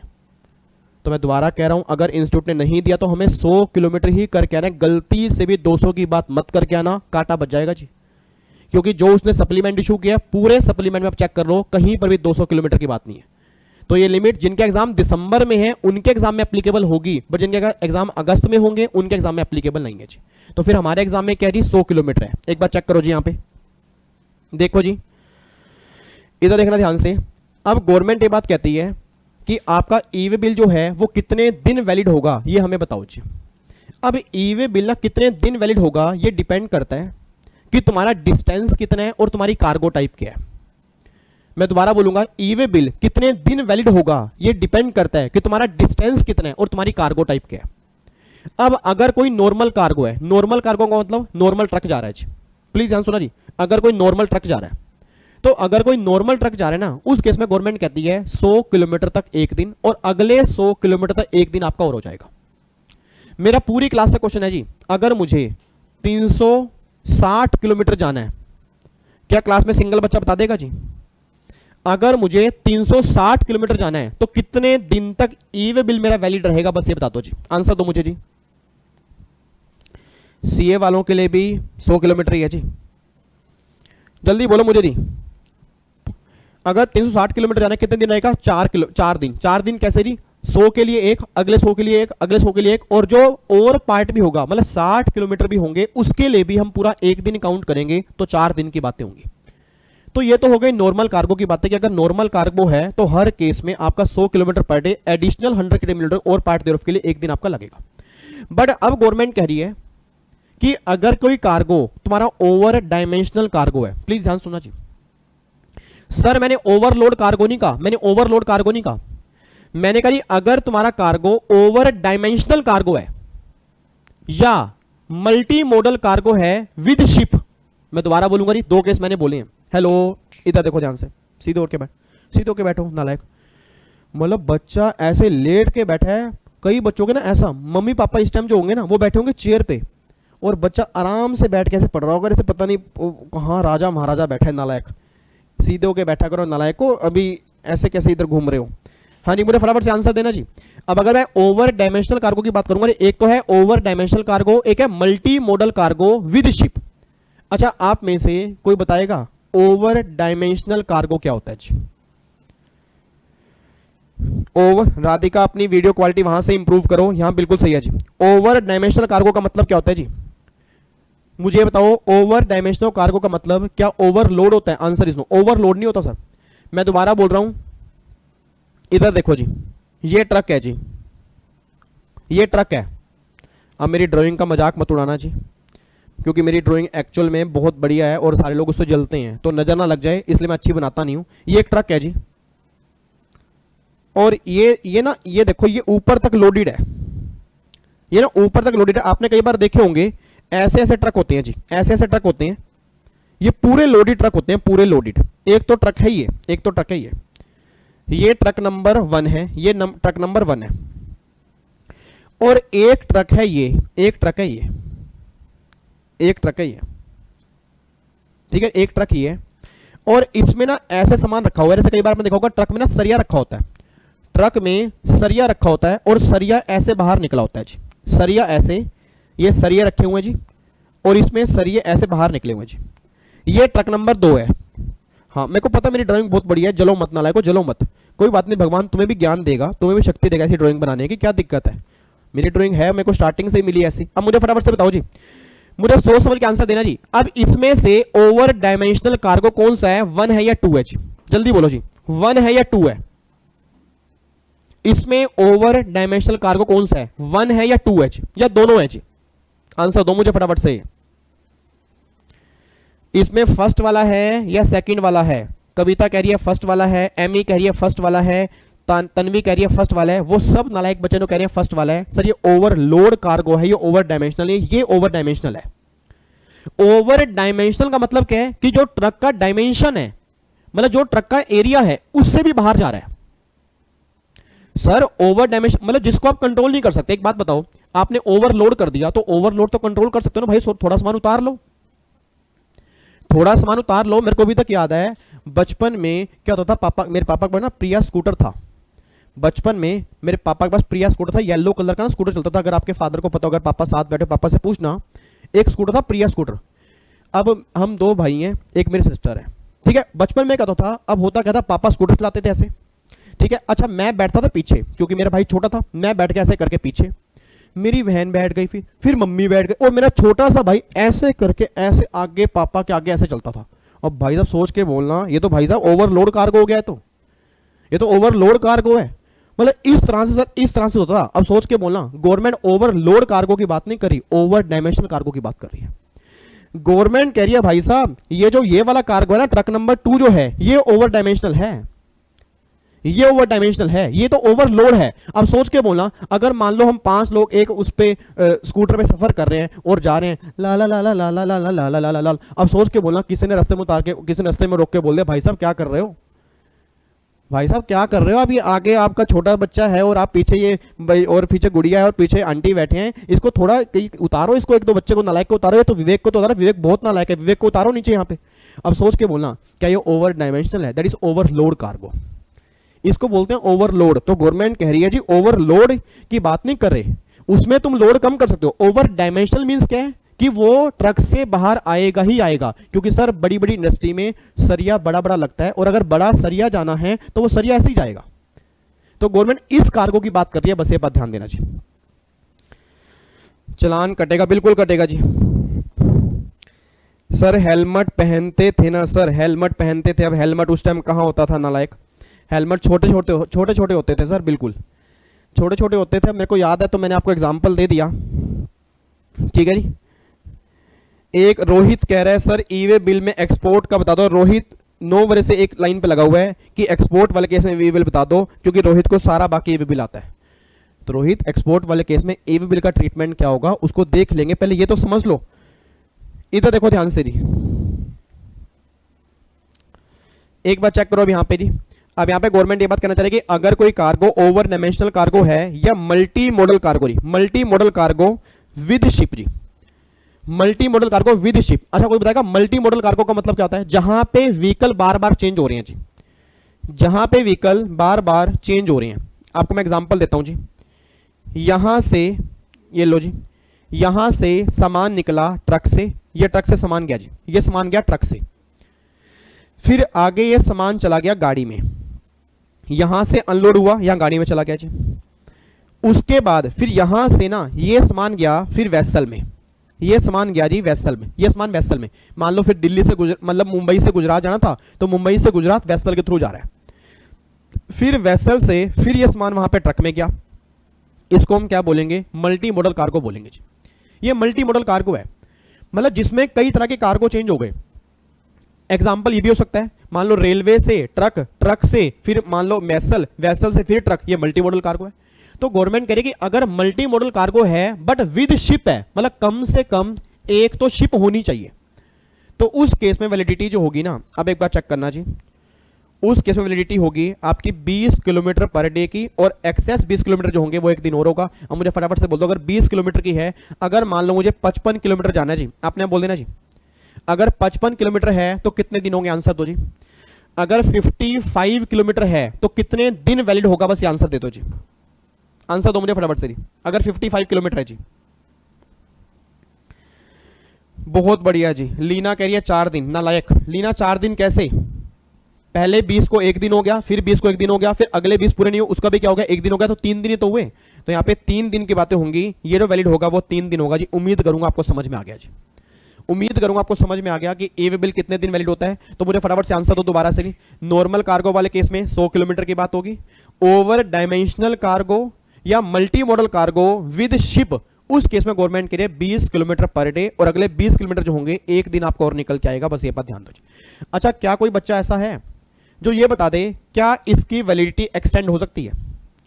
मतलब जो ये वैलिडिटी है क्या इसको एक्सटेंड करवा सकते हैं? आंसर इज यस, करवा सकते हैं। कितने टाइम के अंदर जी? देखो यहाँ पे ये अमेंडमेंट आई थी अभी, with in 8 hours from the time of its expiry, मतलब जब ये एक्सपायर होंगे उसके 8 घंटे के अंदर अंदर आप इसको एक्सटेंड भी करवा सकते हो।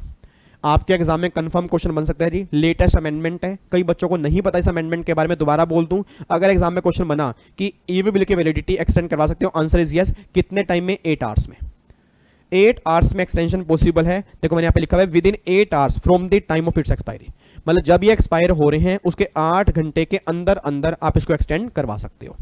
तो देखो यहाँ पे लिखा हुआ है, हाँ 3 दिन तो बोला मैंने, 3 दिन बोला जी। तो देखो एक्सटेंशन पॉसिबल है, कमिश्नर भी कर सकता है और आप खुद भी करवा सकते हो, खुद कर सकते हो 8 घंटे के अंदर अंदर। ये बात हमारी निकल के आ गई जी, ठीक है। अब अगले पॉइंट पे आओ जी। अगला फिर हमारा आ रहा है जी कंसोलिडेटेड ई वे बिल।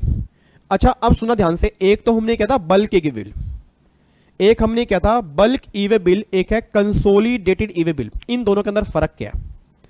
इन दोनों के अंदर फर्क ये है, एक बात बताओ जी, ये ट्रक है जी, ये ट्रक है, ये ट्रक है, इसमें मेरा सामान जा रहा है जी, प्लीज ध्यान सुनना, इसमें मेरा सामान जा रहा है, इसमें मिस्टर विवेक का सामान जा रहा है, और इसमें मिस्टर विवेक का जो सामान जा रहा है ना, इसमें कई सारा सामान जा रहा है। एक वैरायटी ये है, एक वैरायटी ये है, एक वैरायटी ये है, एक वैरायटी ये है, एक वैरायटी ये है, एक वैरायटी ये। अब अपने बोल देना जी, अलग अलग वैरायटी का सामान जा रहा है, अलग अलग HSN कोड का सामान जा रहा है। इस केस में कौन सा ई-वे बिल जाएगा? नॉर्मल जाएगा, बल्क जाएगा, या कौन सा जाएगा जी? ये कौन सा जाएगा जी? हाँ जी अथर्व, फटाफट से बताओ जी अथर्व, इस केस में कौन सा जाएगा जी? नॉर्मल, बल्क या कौन सा? बच्चा कह रहा है सर इस केस में क्या जाएगा जी? इस केस में जाएगा बल्क ई-वे बिल। ये बात तो क्लियर है।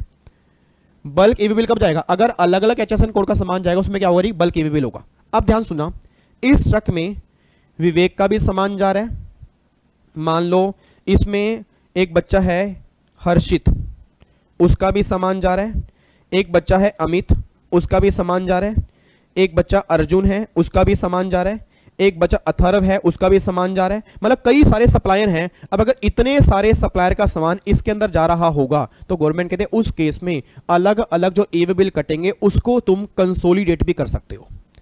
मैं दोबारा बोल रहा हूं, अगर अलग अलग ई-वे बिल कट रहे हैं उसको तुम कंसोलिडेट भी कर सकते हो। उसका फॉर्म नंबर होता है GST EWB 02।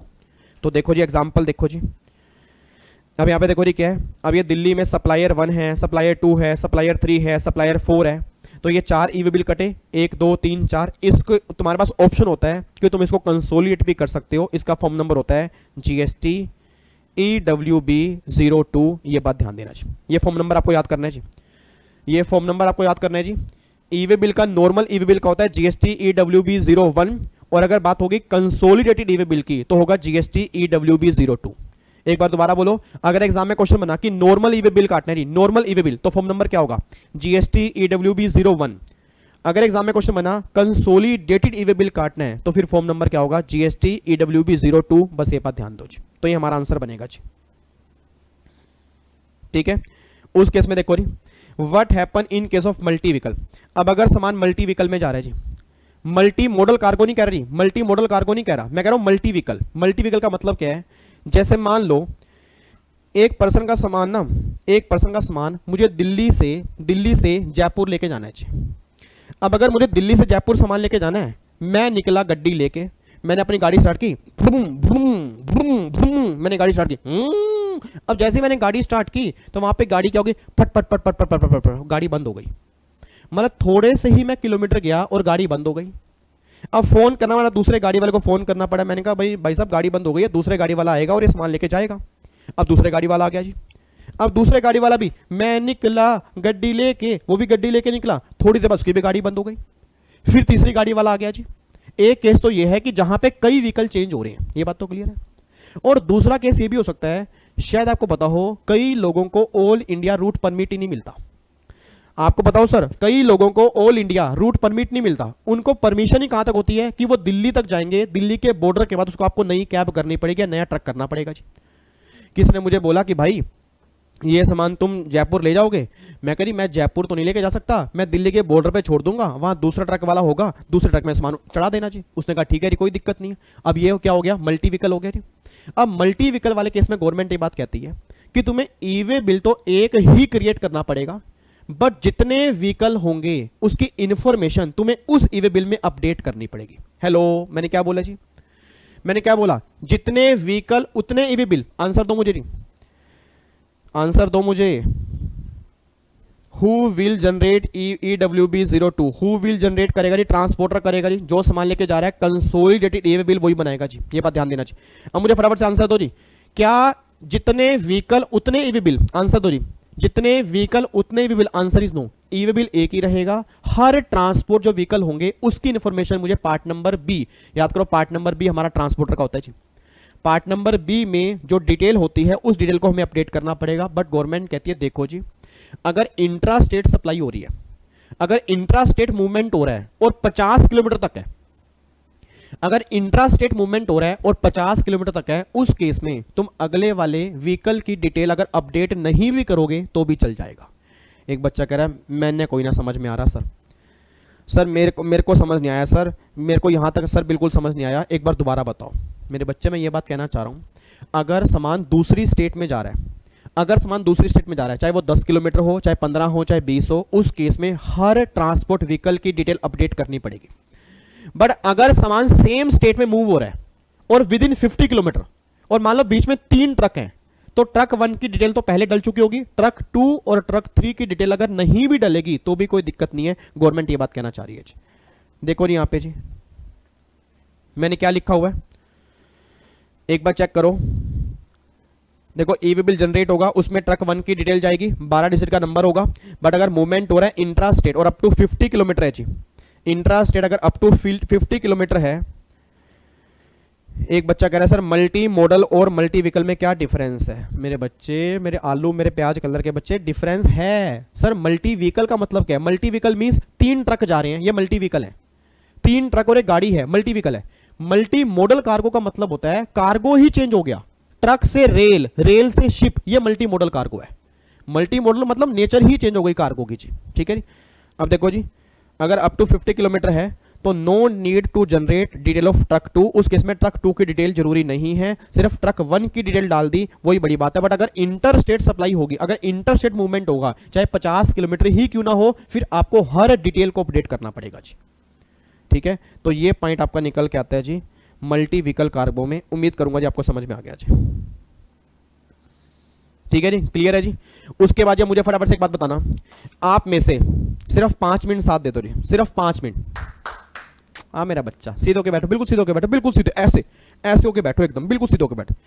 मेरा पूरी क्लास का क्वेश्चन है जी, आप में से किस किस बच्चे ने कभी ओला या उबर कैब या कोई भी कैब की है जी? एक बार बताना किस किस बच्चे ने कैब की है जी, आंसर दो। जीएसटी का लेक्चर 24 डिलीट क्यों कर दिया? कोई डिलीट नहीं किया जी, कोई डिलीट नहीं किया जी, फटाफट से बताओ जी। बच्चा कह रहा है सर हमने की है, हमने की है, हमने की है, कई लोगों ने की है, कई बच्चों ने की है। अच्छा एक बात बताना, क्या उस कैब को हम ही कैंसिल कर सकते हैं या ड्राइवर भी कैंसिल कर सकता है? सोच के बोलना जी, क्या उस कैब को कैंसिल करने की पावर हमारे पास ही होती है या ड्राइवर भी रिजेक्ट कर सकता है? बताना जी मुझे, आंसर दो मुझे जी। मेरे बच्चे बोल दो। बच्चा कह रहा है ड्राइवर भी कर सकता है, ड्राइवर भी कर सकता है, ड्राइवर भी कर सकता है। बच्चा कह रहा है बहुत बढ़िया जी, बहुत बढ़िया, मतलब बच्चा कह रहा है सर दोनों ही कर सकते हैं। अच्छा एक बात बताना, कई बार ड्राइवर भी क्या कहता है, जैसे कई बार मैंने कई बार देखा है, मैंने कैब बुक की तो ड्राइवर ने मुझे फ़ोन किया, कह रहा हाँ जी भाई साहब कहाँ जाना है जी? मैं कह रही मैं नहीं बता रहा, आ जाओ यहाँ पे। कह रहा भाई साहब बता दो, हम ऐसे नहीं जाएंगे, आप बताओ जाना कहाँ है आपने? मैं कह रही मैं क्यों बताऊँ, आप यहाँ पे मैंने कैब बुक किया तो आप आओ। कह रहा ऐसा है भाई साहब मैं तो जाऊँगा नहीं, आपने कहीं भी जाना हो। मैं कहा ये क्या मतलब हुआ? कह रहा मैं ना अपना कैब यहाँ से कैंसिल कर रहा हूँ। और सोच के बोला वो कह रहा मैं यहाँ से कैब कैंसिल कर रहा हूँ, मतलब उसके पास भी पावर होती है कि उस कैब को कैंसिल करने की। गवर्नमेंट सेम बात ईवी बिल के अंदर कह रही है। देखो जी अगला पॉइंट वही है, अगला पॉइंट देखो वही है, rejection of EV bill. Rejection of EV bill मतलब जी, मतलब अगर आप कैंसिल कर सकते हो 24 घंटे के अंदर, तो दूसरी पार्टी, जैसे मान लो मैंने ईवी बिल क्रिएट कर दिया जी, एक बच्चे कहते, सारे बच्चे कहते सर आओ आओ ऐसा करते हैं, ऐसा करते हैं, मजे लेते हैं, मजे लेते हैं। मैं कहा मजे कैसे लेते हैं मतलब? कहता ईवी बिल क्रिएट करके दिखाओ, ईवी बिल क्रिएट करके दिखाओ। मैंने तुम्हारे मजे के चक्कर में ईवी बिल क्रिएट कर दिया। अच्छा ईवी बिल क्रिएट हो गया, क्लास खत्म हो गई, मैं कैंसिल करना भूल गया आपकी बातों के चक्कर में। अब बातों के चक्कर में कैंसिल करना भूल गया, जिस गाड़ी की डिटेल मैंने डाली, जिसकी डिटेल मैंने डाली, तो वो कह रहा भाई साहब ये डिटेल मेरे पास कैसे आ गई? ईवी बिल कहां से विवेक सर ने क्रिएट कर दिया? अच्छा आप सोच के बोला मैं कैंसिल करना भूल गया जी, हेलो मैं कैंसिल करना भूल गया, तो क्या दूसरी पार्टी इसको रिजेक्ट कर सकती है? आंसर इज यस, 72 आवर्स के अंदर। ये देखो यहां पे लिखा हुआ है,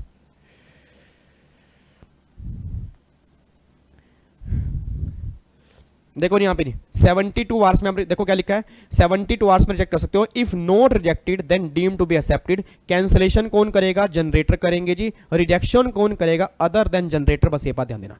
तो कैंसिल तो हम करते हैं और रिजेक्ट कौन करेगा? दूसरी पार्टी जो होगी वो रिजेक्ट कर देगी 72 आवर्स में। तो एग्जाम में क्वेश्चन बनेगा ना, अगर क्वेश्चन बनेगा कैंसिलेशन का जी, मैं दोबारा बोल रहा हूं, अगर क्वेश्चन बनेगा कैंसिलेशन का तो 24 घंटे की बातें होंगी, अगर क्वेश्चन बनेगा रिजेक्शन का तो 72 आवर्स की बातें होंगी। बस ये बात ध्यान दो जी। बातें क्लियर होती हैं जी? यस सर जी। उसके बाद देखो जी, अब एक कॉन्सेप्ट है ओन मास्टर। ये ओन मास्टर का मतलब क्या होता है, एक बात बताना जी, एक बात बताओ। ये एक बच्चे को क्या हो गया जी, एक बच्चे को देखो जी फटाफट से क्या हो गया, ये बार बार इतने बड़े बड़े मैसेज कर रहा है, क्या हो गया इसको, जल्दी देखो क्या हो गया, इसको क्या हो गया, नालायक को क्या हो गया। सर कैपिटल गेन के रेट्स वाला लेक्चर कहाँ है, मिल नहीं रहा, प्लीज बता दीजिए। रुको एक मिनट, रुको जी, सारा काम बंद करके 1 मिनट जीएसटी की रिवीजन क्लास बंद करके पहले कैपिटल गेन का लेक्चर ढूंढ लेते हैं जी, कहाँ है नालायक। मतलब मुझे समझ नहीं आता यार नालायक। एक बात बताओ, यहां चल रही है रिवीजन क्लास, बच्चा कह रहा है पहले मेरे को कैपिटल गेन का ढूंढ के दो जी, सारे काम आप बंद कर दो, पहले मेरी आप रिक्वेस्ट लिखो, कैपिटल गेन का चैप्टर आपको ढूंढ के देना है, या आपको मैंने होमवर्क दिया है 100 नंबर का। मेरे बच्चे, मेरे नोनू, मेरे सोनू, पूरा प्लेलिस्ट मैंने बना रखी है, आप सर्च करोगे मिल जाएगा। और अगर नहीं मिलेगा सेशन के बाद मुझे मैसेज कर देना, कोई बच्चा आपको लिंक भेज देगा। इधर देखो ध्यान से, कोई बच्चा इस बच्चे को लिंक जरूर भेज देना जी, कोई बच्चा इस बच्चे को लिंक जरूर भेजना है, ठीक है जी। इधर देखो ध्यान से जी, अब अगला पॉइंट है जी ओन मास्टर। अब ये पॉइंट क्या होता है, ध्यान सुनना जी। आप में से किस किस बच्चे ने कभी ऑनलाइन पेमेंट की है जी, आंसर दो जी मुझे। आप मेरे किस किस बच्चे ने कभी ऑनलाइन पेमेंट की है, किस किस बच्चे ने कभी ऑनलाइन पेमेंट की है जी। बच्चा कह रहा है सर हमने ऑनलाइन पेमेंट की है, बिल्कुल ऑनलाइन पेमेंट की है जी, बिल्कुल ऑनलाइन पेमेंट की है सब, बिल्कुल। अच्छा, जिस जिस बच्चे ने कभी ऑनलाइन पेमेंट की होगी, आपने कभी देखा होगा वहां पे आता है ऐड बेनिफिशियरी, सिलेक्ट बेनिफिशियरी करके आता है, ऐड बेनिफिशियरी। जैसे मान लो मुझे, क्या नाम है आपका, अथर्व। अथर्व कह रहा है कि सर मेरे को ना ऐसा करो 1 लाख रुपए दे दो सर। तो मैं कहा यार अथर्व कौन सी बड़ी बात कर दी, 1 लाख की तो बात की, ऐसा आप मुझे ना अकाउंट नंबर भेजना। अकाउंट नंबर भेजा, आपने IFSC कोड भेजा और डिटेल भेजी, मैंने ऐड कर दिया। अब अथर्व हर हफ्ते मुझसे 1 लाख रुपए मांग रहा है। अब सोच के बोलना, अगर अथर्व हर हफ्ते मुझसे 1 लाख रुपए मांग रहा है, तो क्या हर हफ्ते मुझे उसकी डिटेल ऐड करनी पड़ेगी या ऐड नहीं करनी पड़ेगी? ऐड नहीं करनी पड़ेगी। एक बार अगर डिटेल ऐड हो चुकी है तो अगली बार मैं ऐड बेनिफिशियरी नहीं करूंगा, मैं क्या करूंगा, सिलेक्ट बेनिफिशियरी। और जैसे ही सिलेक्ट बेनिफिशियरी में जाऊंगा, अथर्व का नाम होगा, जैसे ही नाम पे क्लिक करूंगा पूरी डिटेल सामने आ जाएगी, 1 लाख रुपए अथर्व को चले जाएंगे, ठीक है जी। तो देखो यहां पे सेम बात है, वही सेम बात लिखी है कि अगर ई वे बिल में आपका सामान अगर बार बार एक रेसिपिएंट को जा रहा है, एक ही ट्रांसपोर्टर से जा रहा है, उसकी डिटेल अगर आप एक बार भर दोगे तो फिर बार बार भरने की रिक्वायरमेंट नहीं है। जैसे आप वहां पे उन पे क्लिक करोगे पूरी डिटेल उनकी यहां पे निकल के आ जाएगी। इसको बोलते हैं ओन मास्टर। तो ओन मास्टर का मतलब सेम है, जो ऑनलाइन पेमेंट के टाइम पर आप ऐड बेनिफिशियरी करते हो वही सेम इसका मतलब है जी। हाँ जी बिल्कुल, सारिका कह रही है जस्ट लाइक कोविड वैक्सीनेशन, बिल्कुल बहुत बढ़िया जी, जस्ट लाइक कोविड वैक्सीनेशन। अब देखो जी, time of E way bill मैंने आपको बता ही दिया जी। ई वे बिल कब करता है जी, बिफोर मूवमेंट ऑफ गुड्स, आपको गुड्स के मूवमेंट से पहले काटना पड़ता है। अब ये फॉर्म नंबर है जी, ये फॉर्म नंबर बस एक बार आपको याद करने हैं, ये फॉर्म नंबर आपको याद करने पड़ेंगे। देखो जी, EWB 01, ये तो नॉर्मल ई वे बिल वाले केस में है। Document to be carried by person in charge of a conveyance, मतलब जो कन्वेंस का पर्सन इंचार्ज, मतलब जो ट्रक के ड्राइवर होते हैं जी, जो ट्रक का ड्राइवर होता है, जो गाड़ी चला रहा होता है, उसके पास एक फॉर्म कौन, डॉक्यूमेंट कौन से होते हैं, GST INV 1 के अंदर। उसके बाद जी इंस्पेक्शन एंड वेरिफिकेशन, अगर इंस्पेक्शन और वेरिफिकेशन होगी आपके गुड्स की, उस केस में GST EWB 03 ये फॉर्म नंबर जनरेट करना पड़ेगा। Facility for uploading information regarding detention of vehicle, आपका गुड्स व्हीकल अगर मतलब डिपार्टमेंट ने डिटेंशन कर लिया जी, उस केस में फॉर्म नंबर होगा GST EWB 04, और कंसोलिडेटेड ई वे बिल जो होगा वो GST EWB 02 के अंदर होगा जी। ये आपके फॉर्म नंबर निकल के आ रहे हैं जी, ठीक है जी, ये आपके फॉर्म निकल के आ रहे हैं। ये सारे के सारे फॉर्म नंबर हैं जो नॉर्मली आपके एग्जाम में कई बार क्वेश्चन बनते हैं। आपसे रिक्वेस्ट है एक बार प्लीज आपने पढ़ने और आपको याद करने हैं जी। अब एक छोटी सी अमेंडमेंट इस चैप्टर के अंदर आई है जी, एक छोटी सी अमेंडमेंट इस चैप्टर के अंदर आई है, और अमेंडमेंट बस ये है कि आपको ई वे बिल नहीं क्रिएट करने दिया जाएगा, आपका ई वे बिल ब्लॉक कर देंगे जी। आपको ई वे बिल इशू ही नहीं करने देंगे, कब, अगर आपने रिटर्न फाइल करने में 2 कॉन्जिक्यूटिव, अगर आपने 2 टैक्स पीरियड की रिटर्न लगातार फाइल नहीं की, और अगर आप कॉम्पोजिट टैक्सेबल पर्सन हो तो आपने रिटर्न फाइल नहीं की। देखो यहाँ पे क्या लिखा हुआ है, non filing of 2 consecutive quarterly tax payment statement, मतलब आपने याद करो जी, कॉम्पोजिट वाले केस में जी रिटर्न जाती है एनुअली, पेमेंट होती है क्वार्टरली। तो अगर आपने 2 बार लगातार पेमेंट की स्टेटमेंट फाइल नहीं की, या आपने 2 बार लगातार रिटर्न फाइल नहीं की, तो आप ई वे बिल क्रिएट नहीं कर सकते जी, आपका ई वे बिल जो होगा वो ब्लॉक हो जाएगा। बस ये पर ध्यान देना जी। तो ये छोटी सी अमेंडमेंट है ई वे बिल के अंदर। ये हमारा पूरा चैप्टर था जी, उम्मीद करूंगा आपके कुछ पल्ले पड़ा। एक बार बताना जरा, कुछ गया दिमाग में, कुछ गया, एक बार बताओ मुझे फटाफट से बताओ, कुछ तो गया दिमाग में, कुछ तो रिवाइज हुआ होगा। ये तो लगा होगा कि हाँ चलो कुछ रिकॉल हुआ, तो अगर एग्जाम में आप क्वेश्चन बन जाए तो आप गलती तो नहीं करके आओगे? बताओ जी फटाफट से। बच्चा कह रहा है yes sir, yes sir, yes sir,